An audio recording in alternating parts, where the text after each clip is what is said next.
Hello and welcome back to the virtual classroom. I'm your host, Dr. Olmsted. Today's topic is the wars of religion following the Reformation. Now, as always, take a moment, hit pause on this video, jot down that lecture outline, and pay particular attention to those key terms at your left. Make sure you can identify the who, what, where, when, and why, as well as be able to connect them to each other and their larger historical significance. You got it? Let's get started. Now, we left off talking about the Reformation and the Counter-Reformation, within the Catholic Church. And of course, we figured out that not really a lot changed as far as the Catholic Church goes. But what we do find in the aftermath, and again, you see this is nearly 100 years of war coming up by the dates on the top of your screen.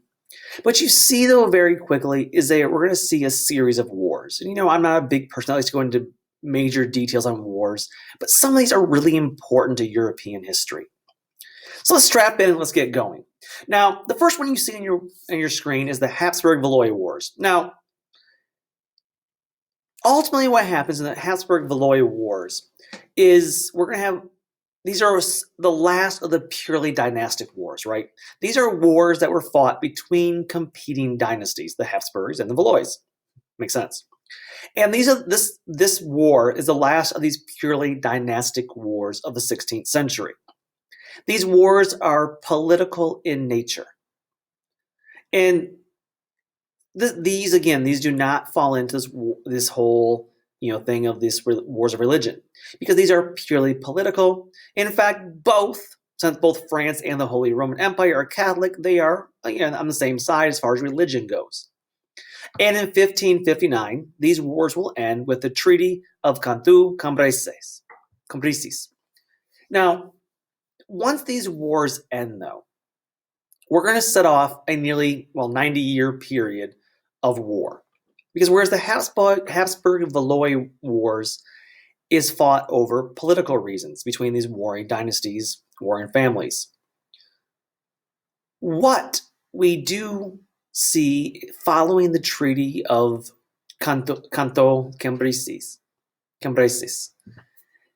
is a 90-year period in which almost all major wars in Europe are fought over strictly religious issues.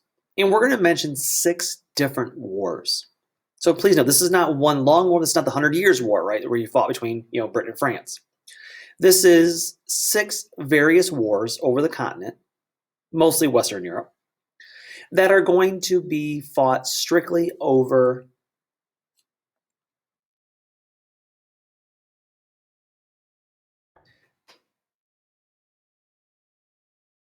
reasons for war here. Irreconcilable differences, the great cause of most every divorce. Irreconcilable difference, at least when it comes to celebrities. Again, neither side is prepared to give anything. This includes things like power, prestige, and tradition. Yes, but also these new things like biblical interpretation. And of course, we're going to see these things play out in art and architecture. We're going to see the simplicity within the Protestant versus the very ornate Baroque style we talked about last time when it comes to the Catholic Church. So we're going to talk about 6 very specific wars. The Spain's Catholic Crusade. We're going to talk about the Spain versus England, talk about the Dutch Revolt, the French Civil Wars, the 30 Years' War, and the English Civil War. Again, over the next almost 90 years, 88 years, you see that on the screen, we're talking 6 major wars. They're going to dominate the continent. Now, I'll be lying. There's still an underlying cause here of competition, right? So yes, these are known as wars of religion. And that is the major cause of these wars, this major spark of these wars, the battle cry, if you will. But don't forget, this is the 1600s. So we are getting into the age of exploration as well here. And therefore, remember, this is overlapping with the age of exploration. Much of it is. And so therefore, there's also that underlying competition issue as well. But again, I just want to preface that. So I'll start with the first. We're talking about this Spain's Catholic Crusade. Now, in 1556, we have a new king. We have Philip II. We go back here, who, like his father Charles V, fanatically sought to reimpose Catholicism, not just secure it in Spain, but spread it throughout all of Europe. Now, under Philip, Spain will become the dominant country in Europe, leading to the golden age of Spain. He will build the Escorial, the new royal palace that includes a monastery and mausoleum.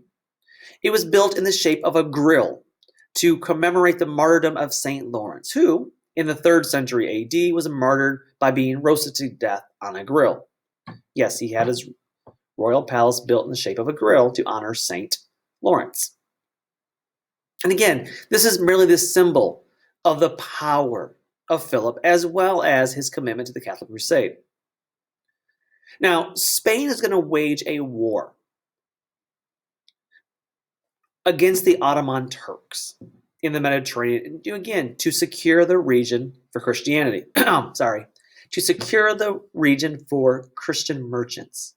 So again, notice, yes, it is a war of religion, Christian versus Muslim, yes. But there's an underlying kind of segue here. That is, it's to secure Christian merchants in that region to dominate the trade.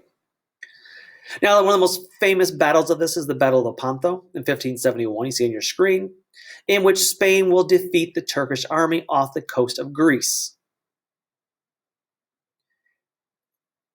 And again, this religious fervor, again, highlighted in the Battle of Lepanto, is very reminiscent of the earlier Christian crusade. You could almost argue this is a modern Christian crusade. What it will do, though, is it will end the Ottoman threat in the Mediterranean. In other words, he wins. But things were quite different when they tried to battle against England. So let's go to England. How about talk about the English versus the Spanish. Now, in England, we have Queen Mary Tudor, right? Who had taken over after, her brother's death of Edward. And she tries to reimpose Catholicism in England. Now, when she dies, Queen Elizabeth I reverses course via the Elizabethan settlement. We talked about that last time, right, during their previous lectures. And she is a very staunch, wants to make sure that England remains independent. She will actually refuse Philip's request for marriage, which of course would be marrying her sister's husband, but beside the point. Now, and so she will refuse his request for marriage. She wants to rule England by herself as a woman. And she will help Protestant Netherlands. Also, she'll help them gain their independence from Spain. Now, remember, up to this point, Netherlands has been dominated by a couple countries. There's a French version. There was a Spanish version of it. And the Spanish version had converted to Protestantism. Now, in her quest to help England modernize, she also helped them achieve their independence against Spain. And as a result of these two big kind of blows to his ego, being turned down for marriage and losing the Netherlands with England's help, Philip is going to plan a monumental invasion of England in 1588, using, of course, his vaunted Spanish Armada.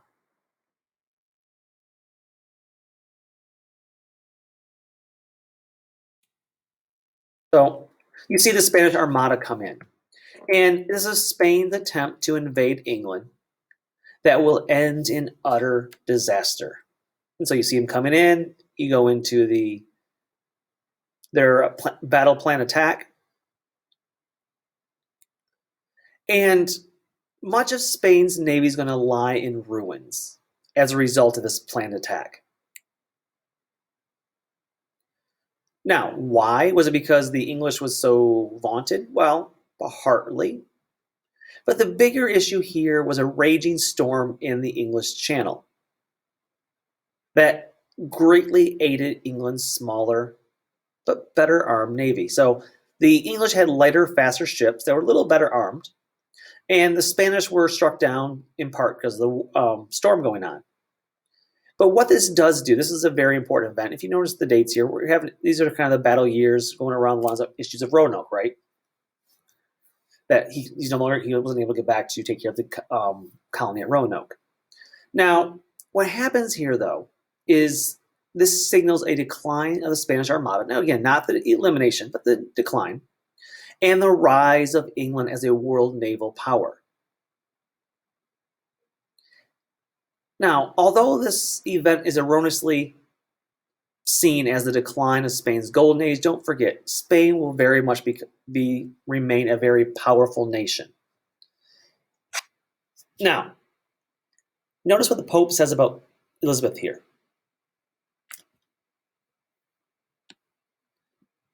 What a valiant woman. She braved the two greatest kings by land and sea. It's a pity that Elizabeth and I cannot marry, for our children would have ruled the world.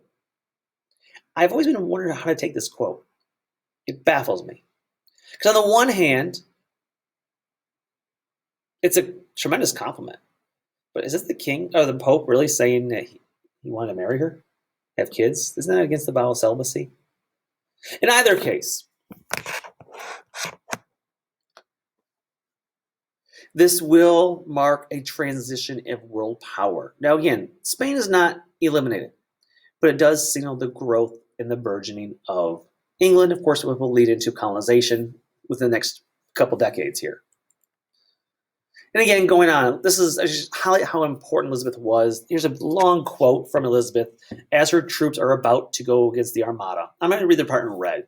I know I have the body but of a weak and feeble woman, but I have the heart and stomach of a king, and a king of England too. And think foul scorn that Parma or Spain or any prince of Europe should dare to invade the borders of my realm.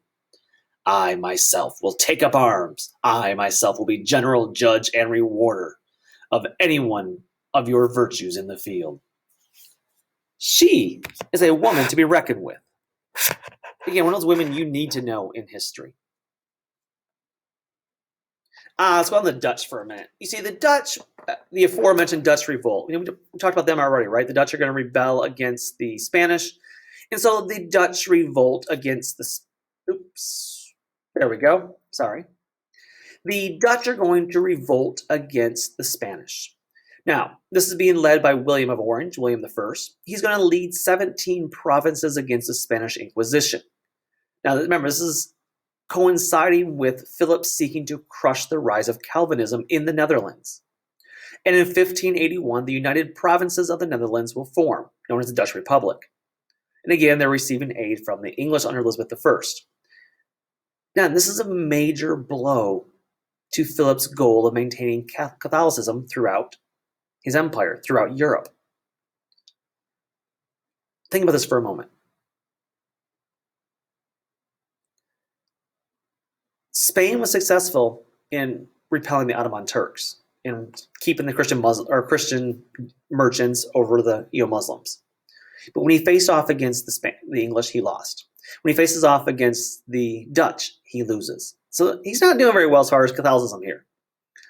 So this is a major blow to Philip. Now, the Spanish Netherlands, modern-day Belgium, will consist of the 10 southern provinces and will remain under Spain's control. But the northern part of the Netherlands will form the Protestant section and will be independent from Spain as a result of this rebellion, in large part thanks to William I, William of Orange. Battle number 4, the French Civil Wars. Now, these are at least 9 different wars between 1562 and 1598. So in a 36-year period, you're talking 9 different wars. Now, after the death of Henry II in 1559, there becomes a power struggle between 3 noble families for the crown. So the throne itself remains in a very fragile state under the Catholic Valois family. Now, between 1559 and 1589, 3 French kings will be dominated by their mother, Catherine de' Medici, who will, as regent, fought hard to maintain Catholic control in France. Now, on the one hand, this doesn't sound unusual, right? So over this period, there's 3 different kings. All 3 of them are dominated by their mother. So even though they are technically king, she's the one pulling the strings, Catherine de' Medici. And, after the powerful Henry II, there's a power struggle. I mean, this is all normal stuff in history. But here's the thing. The issue here the key linchpin is that her focus on Catholicism. Why? Because between 40 and 50% of nobles had become Calvinist, otherwise known as Huguenots. And many nobles will convert, yes, for religious reasons, very granted, but also many of them sought to be independent from the crown. So religion was being used as a way to claim some independence and autonomy from the Catholic French crown. And so the result of this is feudal disorder in France. The Bourbons, who were next in line to inherit the throne if the Valois did not produce a male heir.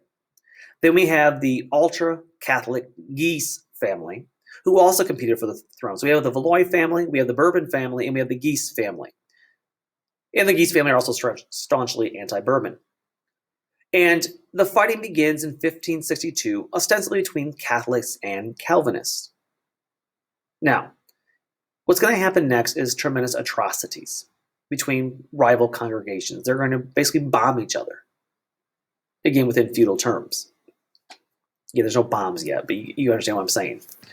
They're going to surprise attack. They're going to attack churches. They're going to attack congregations. They're going to attack each other in the streets.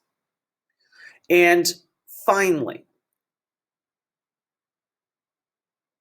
on August 24th, 1572, there was an arrangement to try to end the wars. So remember, this is 1572. This is some almost 19 years after it started. Finally, there's going to be some attempt at peace.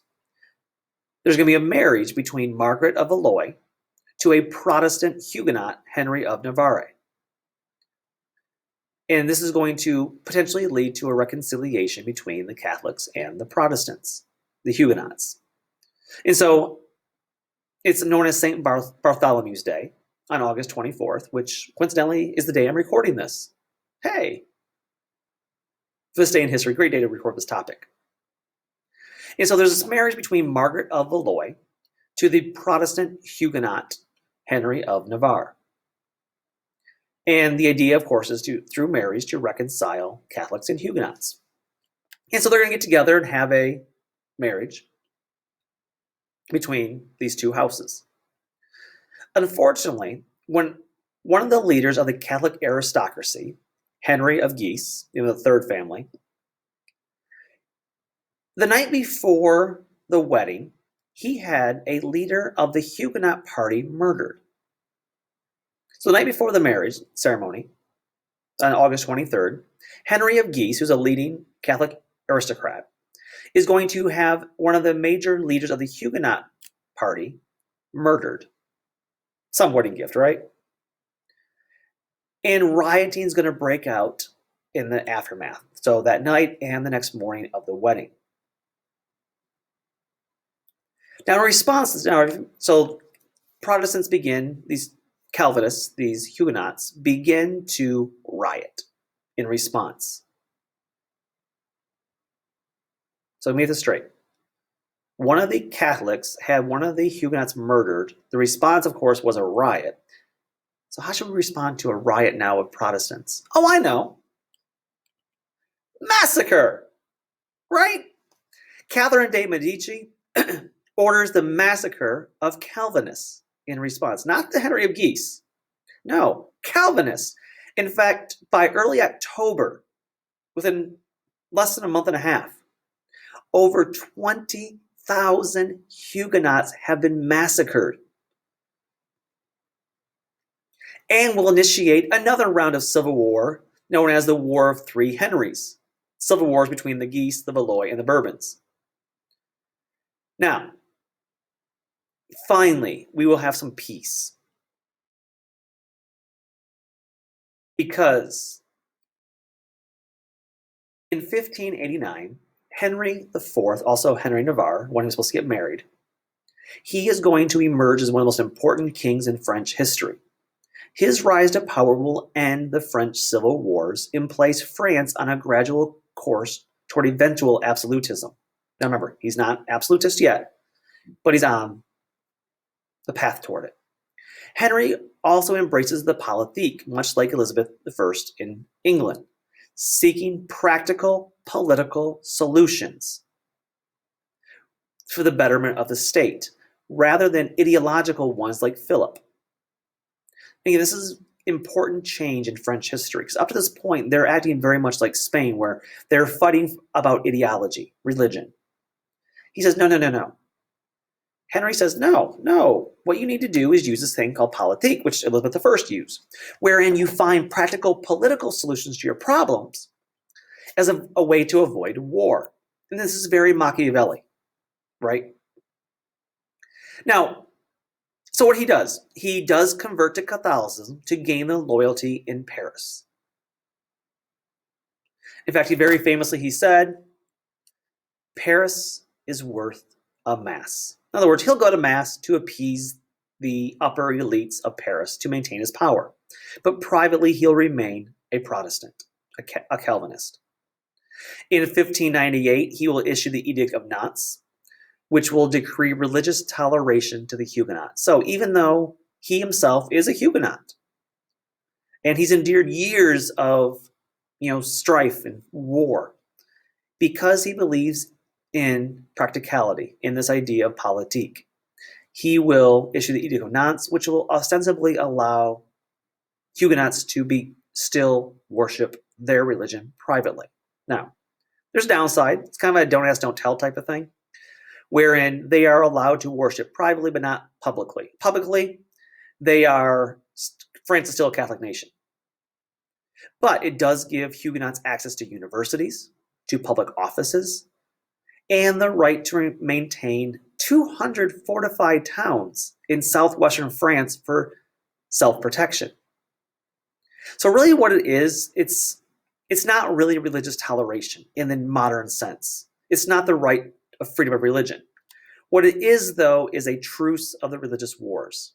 So again, there's some goods and bads. It does end the wars, but it's not really about religious toleration. And so while Henry will bring stability to France, ultimately there's still trouble brewing out east in places called Germany. But hey, we'll come back there during our next lecture. So until then, take care and bye-bye.